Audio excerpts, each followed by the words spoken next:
Refleksi pemikiran Ki Hajar Dewantara. Pada awalnya saya berpikiran bahwa murid di sekolah saya bisa saya atur sesuai keinginan saya. Karena sesungguhnya saya menganut konsep tabula rasa. Saya memahami bahwa apa yang saya rancang dan inginkan dari setiap murid itulah yang benar dan itulah yang terbaik buat setiap murid saya. Akan tetapi setelah memahami pemikiran Ki Hajar Dewantara, saya memahami bahwa ternyata setiap anak terlahir berbeda dan membawa kodrat masing-masing.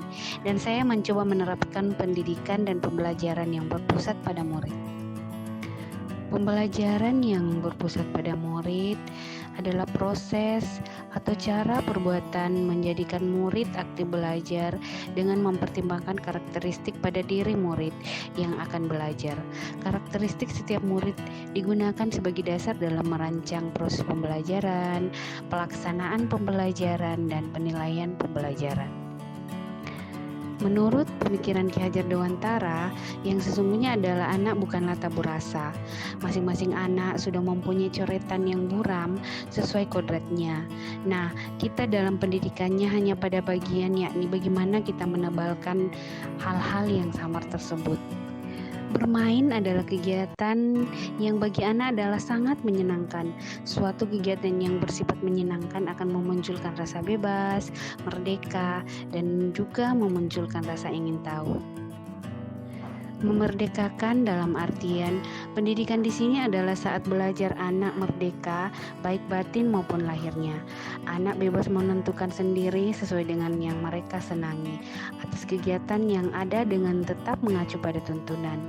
Mereka juga bisa diartikan tidak harus atau tidak memaksakan. Bagaimana memberikan pengajaran yang berpihak atau berhamba pada anak? Dengan melaksanakan pengajaran yang berhamba kepada anak akan benar-benar menampilkan kita menghargai keberadaan mereka. Kita mendengarkan mereka, kita memberikan mereka kepada mereka dengan ikhlas sesuai dengan kebutuhan mereka, bukan kita memaksakan mereka untuk mengikuti yang kita mau. Menurut Ki Hajar Dewantara bahwa pendidik itu selayaknya seorang petani. Bagaimana kita memperlakukan setiap tanaman yang kita tanam itu agar mereka dapat bertumbuh dan berkembang sesuai dengan kodratnya masing-masing.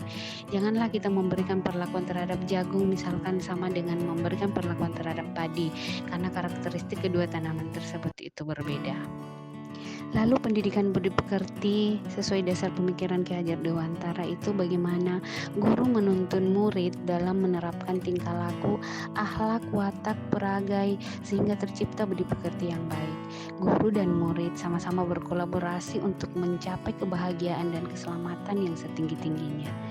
Dalam penerapan budi pekerti yang baik di lingkungan sekolah, ada 3 hal yang sesuai dengan karakteristik budaya lokal Sulawesi Selatan pada umumnya dan wilayah Luwu pada khususnya atau wilayah Palopo yang sangat diharapkan diterapkan dalam lingkungan sekolah, terutama di sekolah saya. Yang pertama itu adalah sepakat tahu, artinya saling menghargai, saling mengayomi, saling menuntun, saling menopang, saling memberi.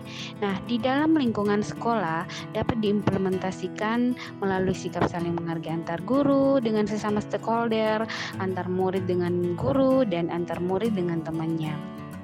Yang kedua, sipakainge yang berarti bagaimana sebagai seorang pendidik, guru wajib mengingatkan setiap murid di setiap awal pembelajaran akan norma-norma agama, adat istiadat, sopan santun, dan berbagai nilai karakter di mana hal ini akan bermuara pada etika siswa dalam berbahasa, bersikap, dan bertindak baik dalam kegiatan pembelajaran maupun di lingkungan masyarakat. Berkaitan dengan implementasi teknologi digital, tentu guru juga wajib mengingatkan akan pentingnya mempelajari dan menggunakan teknologi yang cerdas agar murid dapat memahami dampak positif dan negatif dari sebuah teknologi. Yang terakhir, sepakat lebih yang berarti saling menghormati. Nah, definisi menghormati dalam lingkup sekolah bukan berarti harus takut kepada guru, siswa takut kepada guru dan sebagainya. Akan tetapi sangat penting diterapkan pada siswa atau murid bahwa dalam tata krama yang mudah menghormati yang tua, sedangkan yang tua menyayangi yang muda. Rasa hormat terhadap sesama akan melahirkan motivasi menjadi orang yang lebih baik dan memiliki banyak teman atau relasi. Ketiga hal ini wajib dimiliki oleh setiap insan, terkhususnya guru dan murid yang merupakan tokoh utama dalam pembelajaran di sekolah, terutama di sekolah saya. Semboyan yang sampai hari ini kita ketahui dari Ki Hajar Dewantara itu Ing Ngarso Sung Tulodo, Ing Madya Mangunkarso, dan Tuturi Handayani, yang dalam artian bahwa Ing Ngarso Sung Tulodo artinya bagaimana kita sebagai seorang guru harus mampu memberikan suri tauladan kepada murid-murid kita. Lalu Ing Madya Mangunkarso artinya bagaimana kita sebagai seorang guru berada di tengah-tengah dan mampu membangkitkan atau mengunggah semangat murid-murid kita. Lalu Tuturi Handayani bagaimana kita seorang guru bisa memberikan dorongan moral dan semangat kerja dari belakang. Asas trikon yang kita ketahui dari Ki Hajar Dewantara yaitu continue, artinya pengembangan yang harus berkesinambungan, dilakukan secara terus-menerus dengan perencanaan yang baik. Konvergen artinya pengembangan yang dilakukan dapat mengambil dari berbagai sumber dari luar, bahkan praktik pendidikan dari luar negeri. Lalu kemudian konsentris artinya pengembangan pendidikan yang dilakukan harus tetap berdasarkan kepribadian kita sendiri.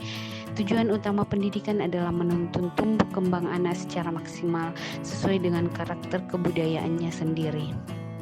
Pada hakikatnya, murid dan guru yang merdeka belajar harus berkolaborasi bersama, menggali dan mengembangkan potensi murid dan mengakomodasi karakteristik masing-masing untuk mewujudkan student well-being. Dan konsep inilah yang baru saya terapkan di sekolah saya.